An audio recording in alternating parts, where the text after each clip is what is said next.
Megastar Chiranjeevi స్థాపించిన Chiranjeevi charitable trust సేవలు మరింత విస్తరించేందుకు కేంద్రం అనుమతి ఇచ్చింది. విదేశాల నుంచి విరాళాలు స్వీకరించేందుకు వీలుగా విదేశీ విరాళాల నియంత్రణ చట్టం కింద కేంద్ర హోంశాఖ అనుమతులు మంజూరు చేసింది. ఈ ఆమోదంతో ట్రస్ట్ కార్యకలాపాలు మరింత పెరగనున్నాయి.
మెగాస్టార్ చిరంజీవి స్థాపించిన చిరంజీవి చారిటబుల్ ట్రస్ట్ సేవలు మరింత విస్తరించేందుకు కేంద్రం అనుమతి ఇచ్చింది.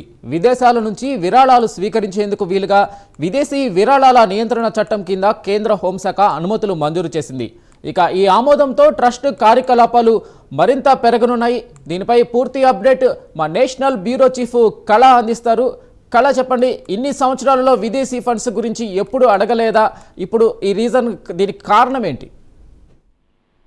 వెంకట్, చాలా బ్రేకింగ్ న్యూస్ అని చెప్పవచ్చు. ఎందుకంటే రెండు తెలుగు రాష్ట్రాల్లో ముఖ్యంగా పేద ప్రజలకు సహాయం చేసేటటువంటిది బ్లడ్ బ్యాంక్, ఐ బ్యాంక్ నడిపేటటువంటి ఏకైక ట్రస్ట్ అనేది మాత్రము చిరంజీవి చారిటబుల్ ట్రస్ట్.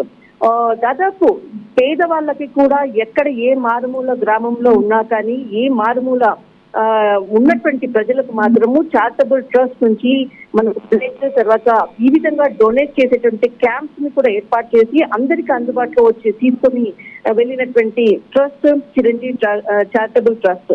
అయితే దీనికి ముఖ్యంగా FCRA అన్నటువంటిది ఫారెన్ సంబంధించినటువంటి ఫండ్ అనుమతి కొరకు విదేశీ విరాళాలు తీసుకునేందుకు స్వీకరించేందుకు కేంద్ర హోంశాఖ ఆమోదం లభించింది. ముఖ్యంగా ఏదైతే కేంద్ర హోంశాఖ మంత్రి అమిత్ షా దీనికి గ్రీన్ సిగ్నల్ ఇవ్వడంతో ఒక్కసారిగా ఇది ఒక పెద్ద, అంటే ఇప్పటి వరకు కూడా దాదాపు 27 సంవత్సరాల పైగా కూడా అయ్యింది ఈ అంటే ట్రస్ట్ ను స్థాపించి కూడా ఎప్పుడు కూడా విరాళాల సేకరణ అనేది ఎప్పుడు కూడా చేయలేదు.